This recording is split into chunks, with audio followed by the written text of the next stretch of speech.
Hi everyone, welcome to my channel yet again. I'm looking at painting this sketch I did many years ago. It's of Chatham Green, or sorry, well it is Chatham Green, but it's old farm buildings in the background there, and I think it's all residential now. And it really is a matter of quite a dominant sky. I did this with a ballpoint pen one day when I was out in the out that way, the other side of Chelmsford, and it's actually Hyde Hall, Chatham Green, and I'm going to show you how to put this down onto watercolour paper.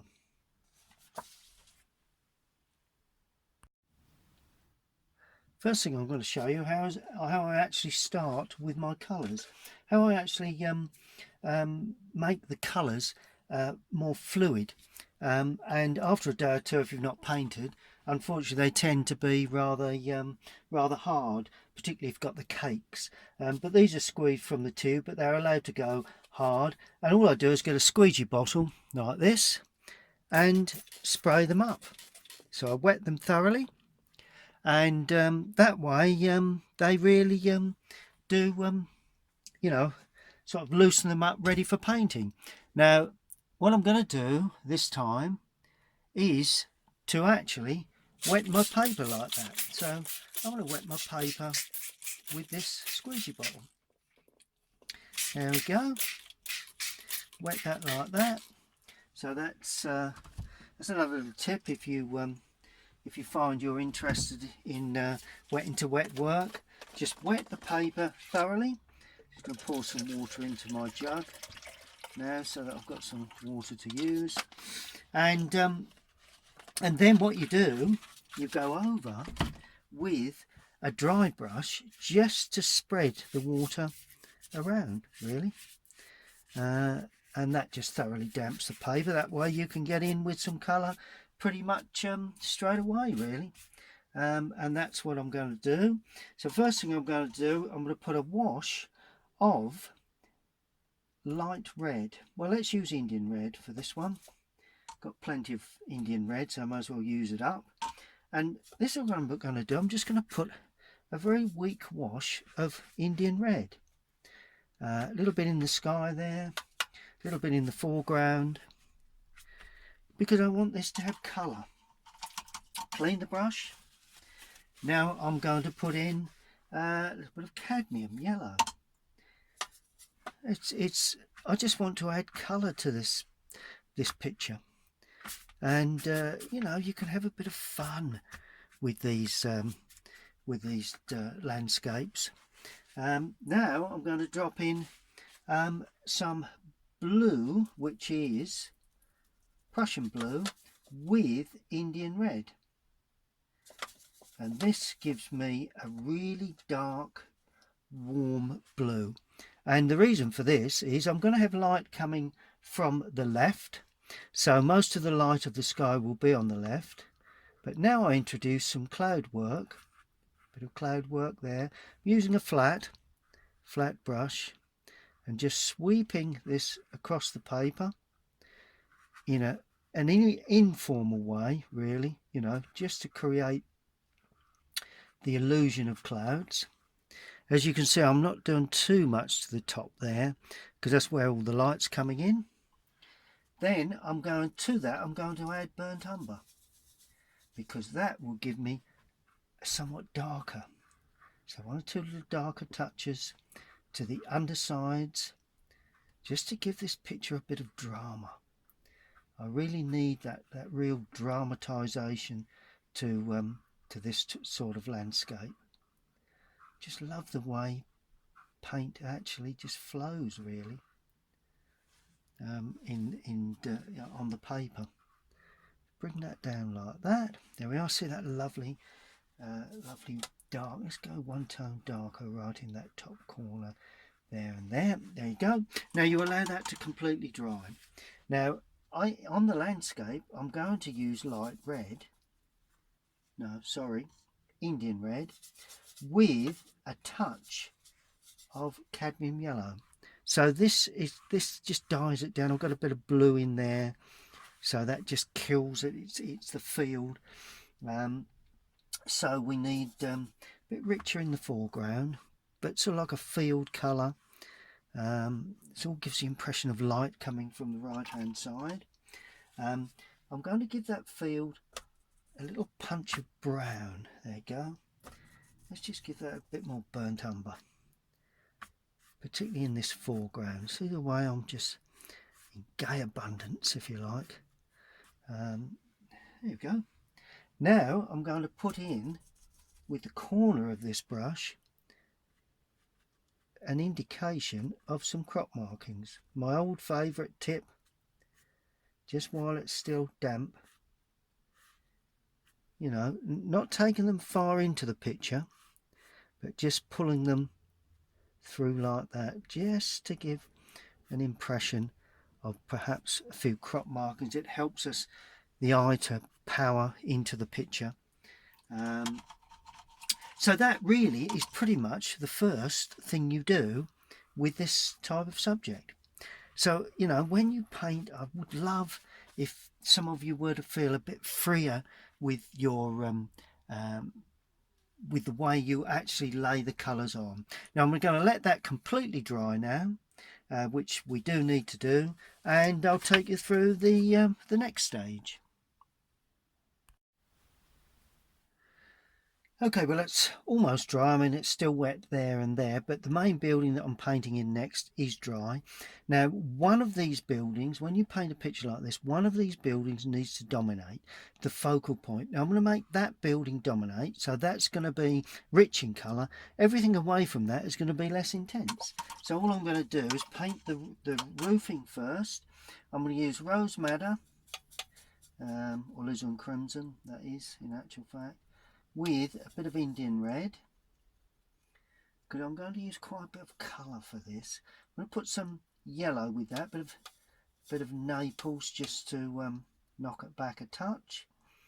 And I'm going to paint the roofing of that building. The paper's not completely dry, but that may have a benefit later on, hopefully. Anyway, that's it. So that's going to dominate. The rest of the roofing is less intense, so I'm going to make it less strong in colour. There we go. See where I've took the colour away from those. Perhaps a little bit more colour onto that one, because we can see that a little bit more. So that's the roofing for those. Goes away in the distance. Bit of an angle to those because of slight perspective. I'm trying to paint fairly loosely. Don't want this to be too complicated. Don't want to get too complicated with this. And this one is also less intense, but has a little bit of colour. There we go. So that's the roofs of the distant buildings. Oh, I've got one more here that's even less intense, so that one there more or less just drifts into the background. Let's just sink that away into the background. There we go. While that's drying, I'm just going to put in a little bit of purpley sort of, there is a field that runs in the distance, like a row of hedges or a small field or whatever. But that's the only thing we can see of the distant part of the building. Now we've also got red roof tiles, sorry, red brickwork in this building, so we'll pull that in and hopefully that'll blur with the there we go. So that's that. That's the shadow side. So I'm doing all of the shadow sides.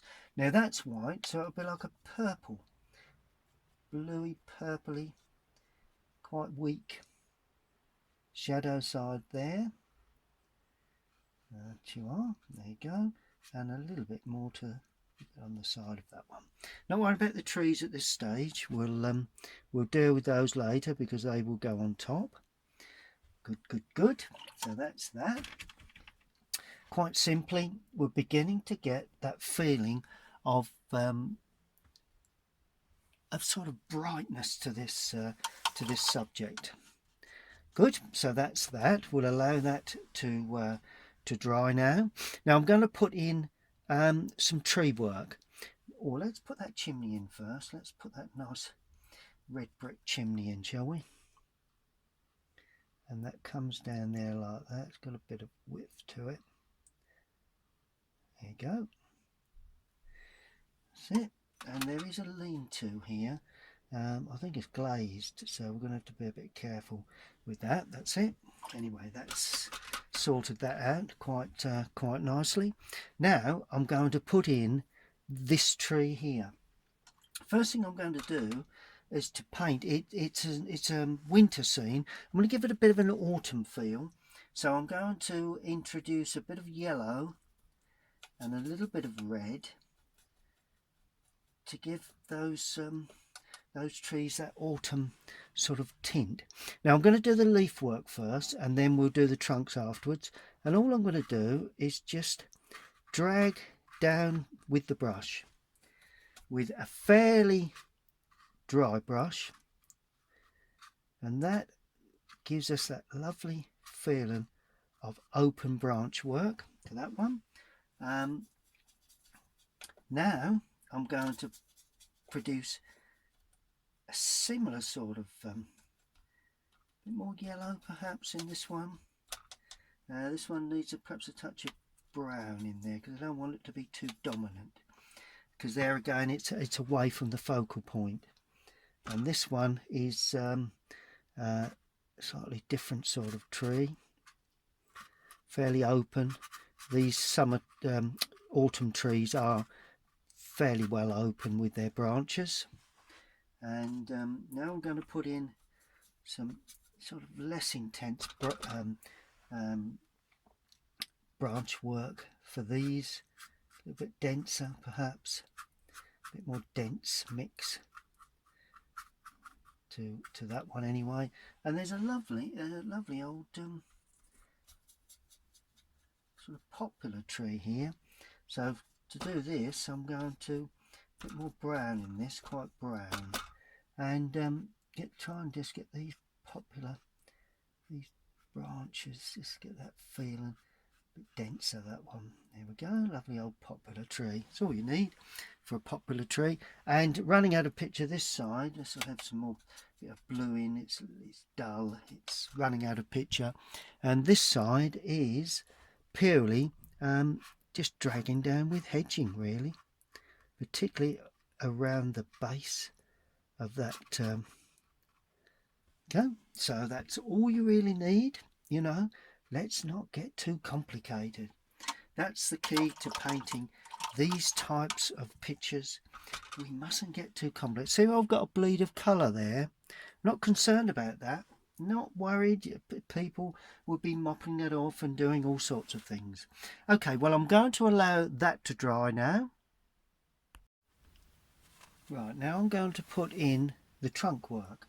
Burnt umber, Prussian blue. This one's going to be dark. They're all going to be dark because they're against the distant light sky. And all I'm going to do is just treat them pretty simply. You know, that's the, you know, give it character.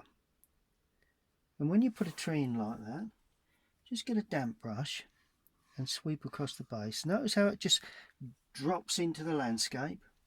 That's what you should do. Okay, now you work your way up, remembering that branches taper as they go up. We've got a branch coming out there. There's a branch there, but there'll be one or two gaps. There's a gap there, and one or two gaps there. A bit of branch work there. And then lose some paint on the brush so you can get sort of finer, detailed brush work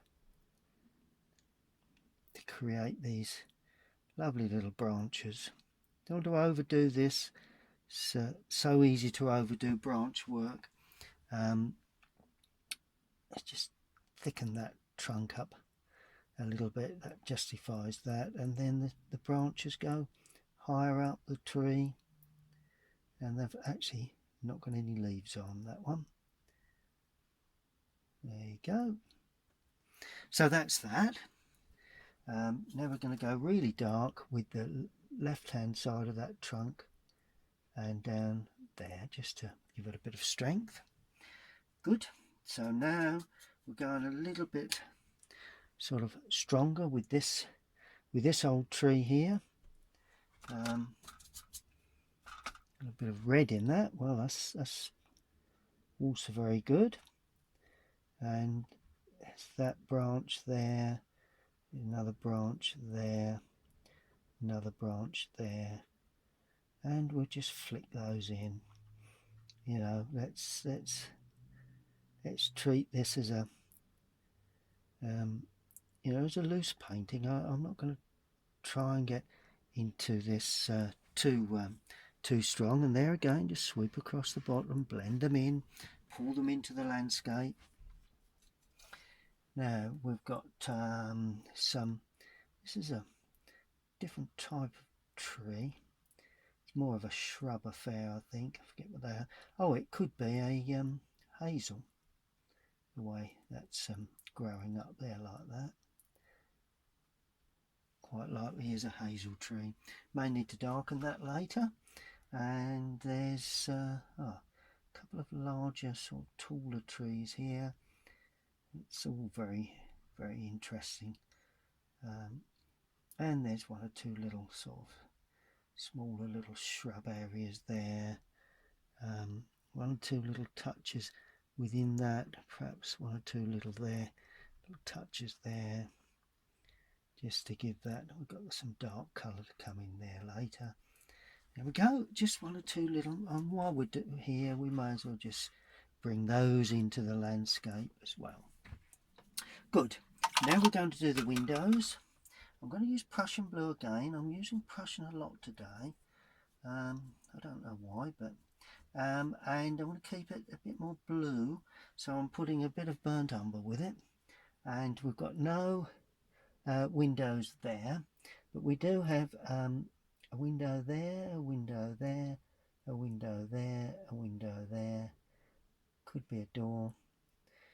We've certainly got a window there, and I think that could be a door frame. Maybe other little windows in places. I don't know whether we can see a window in the background there. Perhaps a bit there. Go. So that's that. That's another little window area. Now I'm going to put a very thin wash, very weak wash of colour onto the top of that area there, because that's glazed. I believe I said it's a lean-to glazed area. Good. That's all looking pretty good to me. Right, now we've got to start thinking about shadow work. This is where things really get interesting. I've got two brushes, a damp brush and a dry brush, semi-dry brush with paint on, and I'm going to use Prussian blue. And remember, it's autumn, so we're going to have a lot of brown in there, and a lot of sort of yellows and browns. Let's put a little bit of yellow in it just to get it right. Now these are the dark areas within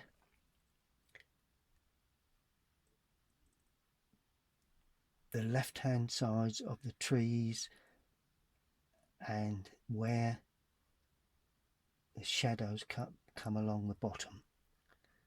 There we go. One or two there like that. Not too many there. And that just sneaks away like that. There we go. With this very dark colour, going to highlight a dark bush there and a dark bush running out picture like that. Let's just soften that a little bit. I don't want that to be too hard as it runs out of picture. I'm going to just soften in here with this colour some more bushes and bits and pieces around this lower area. There we go, and this is then going to be softened out of picture. That's looking good. That's not a problem. Okay, while that's drying, I'm going to do a bit more on these crop markings. Burnt umber, a bit of yellow in there, and all I'm going to do, let's use the other brush for that, the smaller brush for that. And all I'm going to do is just put in one or two little sort of areas where there's markings within the field. Notice I make them bold strokes in the foreground, small as we go away into the distance, and this gives that foreground some form of perspective, which you wouldn't have if you didn't have that in there, you know. Some sort of markings within the field, always useful. And you can even get burnt umber quite dark in these sort of foreground areas, just to help give perspective. Two little dots and dashes here and there. Okay, so that's that. Now the final thing is the real strong shadow work. Now I'm going to use a brush that's fairly large for this, although let's use a slightly smaller brush for a start anyway, till we get into the foreground. Now shadow, sunlight coming from the right. Now the shadow mix, I'm going to use Indian red with Prussian blue. That's an interesting mix.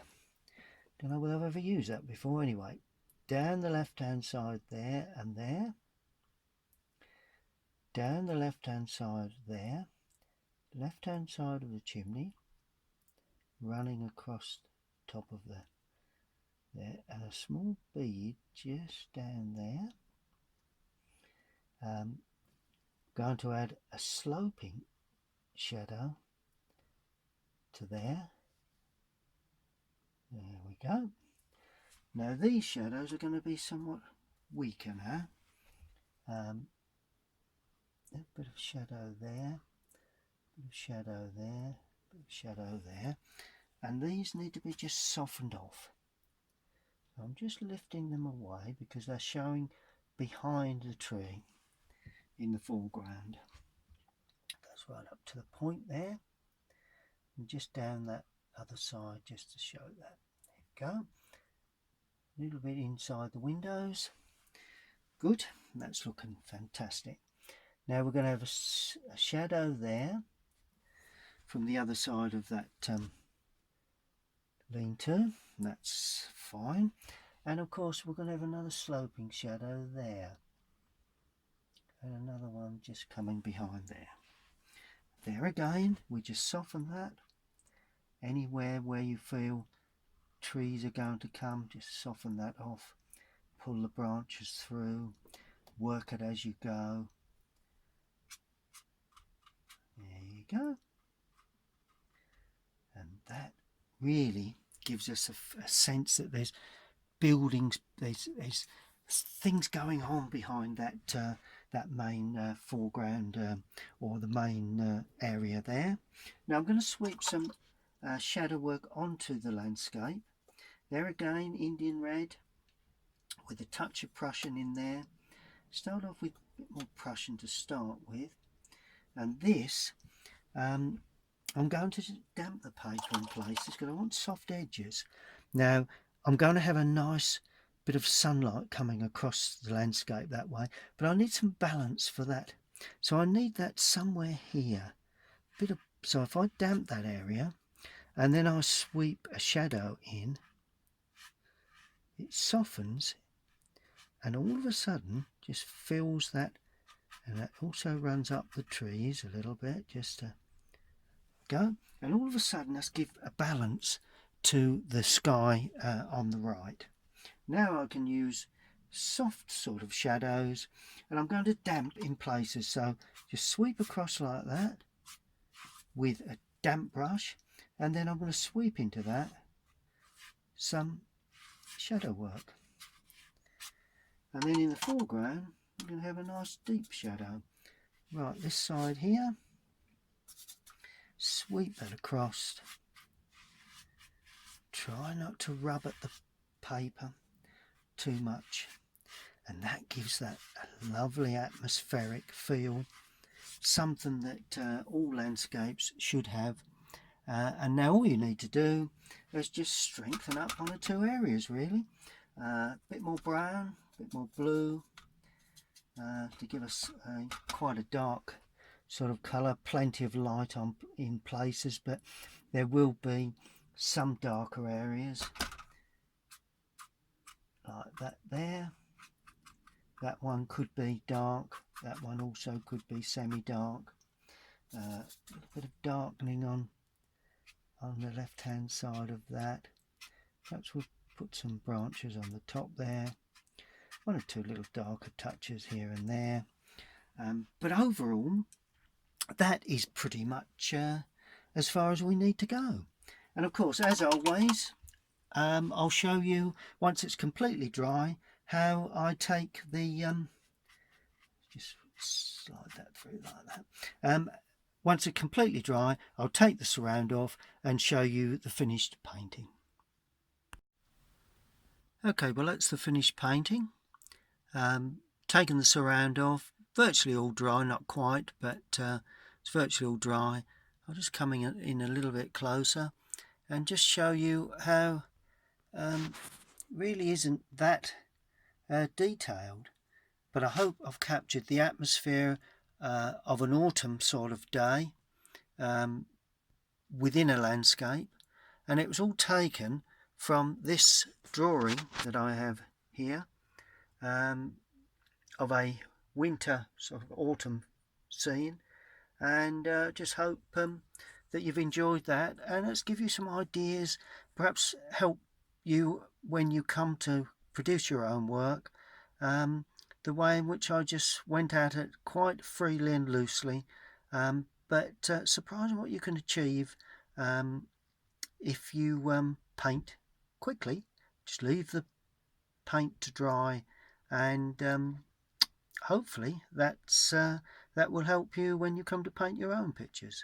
Well, I hope you've enjoyed that. Stay tuned to my channel. If you've not yet done so, please subscribe and click the bell for notifications, and I look forward to painting some more very soon.